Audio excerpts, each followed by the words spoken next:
সরাসরি যাব তন্ময় জুড়ে গেছে গুয়াহাটি থেকে। তন্ময়, ইতিমধ্যেই মহানগরের যদি খবরে নজর রাখে এই মুহূর্তে পবন খেরা অত্যন্ত গুরুত্বপূর্ণ একটি খবর, যেখানে বারবার তার যে বক্তব্য গতকাল থেকে উঠে এসেছে, একাধিক জেরা চালানো হচ্ছে, ভুয়ো তার বক্তব্য, এই মুহূর্তের আপডেট কি রয়েছে? আমি সকাল থেকে দেখাচ্ছি আজ দ্বিতীয় দিন, আর দ্বিতীয় দিনেও কিন্তু পবন খেরাকে গুয়াহাটির যে ক্রাইম ব্রাঞ্চ, সেই ক্রাইম ব্রাঞ্চে কিন্তু জেরা চালানো হচ্ছে। কাল সারা দিন পবন খেরাকে জেরা চালানো হয়েছিল, ঠিক রাত 9টা পর্যন্ত পবন খেরাকে জেরা চালানো হচ্ছিল। আর আমরা যেই তথ্য আমাদের হাতে আছে যে পবন খেরার দিকে কিন্তু কিছু তথ্য ক্রাইম ব্রাঞ্চের যিনি ইনভেস্টিগেশন অফিসার, যিনি এই কেসটাকে হ্যান্ডেল করছে, তিনি কিন্তু পবন খেরার দিকে তথ্য সংগ্রহ করেছে। পবন খেরা দেখো, ইতিমধ্যে সবাই এই কথাটা জানে, পবন খেরা যে মুখ্যমন্ত্রীর স্ত্রী রিনিকি ভূঁইয়া শর্মার বিরুদ্ধে যে একটা অপপ্রচার করেছিল বা ভুয়ো যে পাসপোর্ট দেখিয়ে একটা প্রেস মিট দিয়েছিল, তারপরে কিন্তু মুখ্যমন্ত্রীর স্ত্রী কিন্তু রাতের বেলা এসেই কিন্তু ক্রাইম ব্রাঞ্চে একটা এফআইআর দেয়, লিখিত অভিযোগ দেয়। আর তারপরে দেখো, সব এই কথাটা কিন্তু সবাই জানে যে পবন খেরা লুকিয়েছিল, পালিয়েছিল, হায়দ্রাবাদ পালিয়ে গেছিল। আর সেখানে তেলেঙ্গানা হাইকোর্টে তিনি জামিন আবেদন করেছিল, যদিও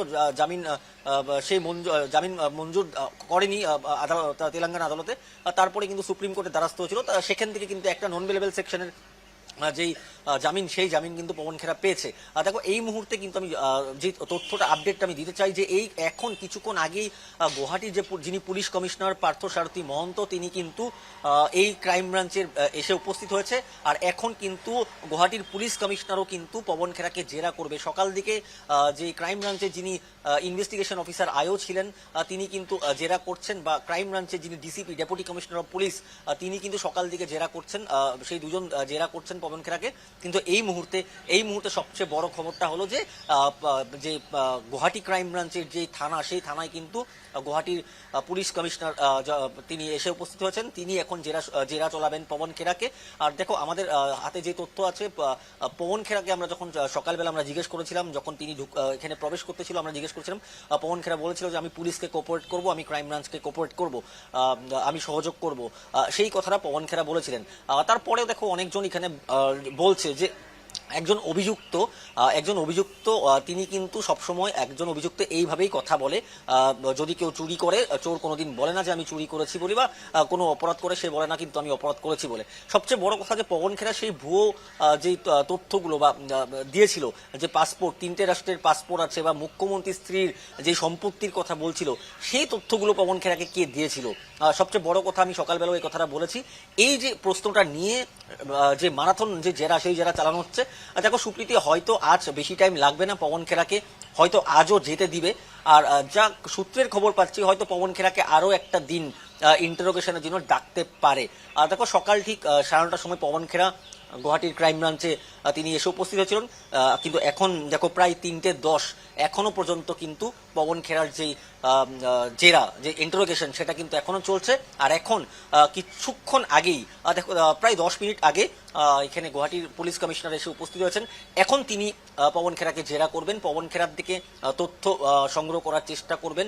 আর দেখো, এখন কংগ্রেসের যারা নেতারা আছেন, কংগ্রেসের এমএলএ হোক বা এমপিরা হোক, সকাল দিকে কিন্তু দেখা যাচ্ছিল যে ওনারা কিন্তু ক্রাইম ব্রাঞ্চের বাইরে চত্বরে কিন্তু ওনারা ঘোরাফেরা করছেন।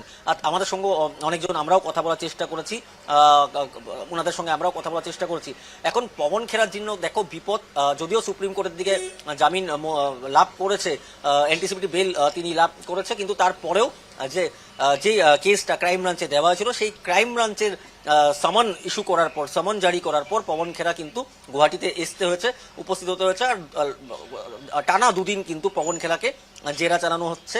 অর্থাৎ দেখো, পবন খেরা যেই তথ্যগুলো দিয়েছে, পবন খেরা কিন্তু এখন অব্দি পুলিশকে বলেনি, বা ক্রাইম ব্রাঞ্চের আধিকারিকদেরকে বা ইনভেস্টিগেশন অফিসারকে বলেনি যে পবন খেরা তথ্যগুলো কোথার দিকে লাভ করেছে। পবন খেরা কিন্তু যেগুলো তথ্য প্রেস মিটে দেখিয়েছিল, সেই তথ্যগুলো জেরক্স কপি বা অন্য যে আছে, সেগুলো কিন্তু পুলিশকে ইতিমধ্যে জমা দিয়েছে, পুলিশও সংগ্রহ করেছে।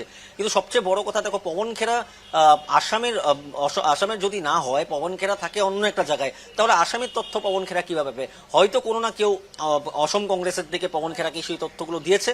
কিন্তু সবচেয়ে বড় কথা যে সেই অসম কংগ্রেসের সেই লোকটিকে বা সেই নেতাটি কে, যে পবন খেরাকে এই ভুয়ো তথ্যগুলো দিয়েছে, এটাও একটা বড় প্রশ্ন আসে।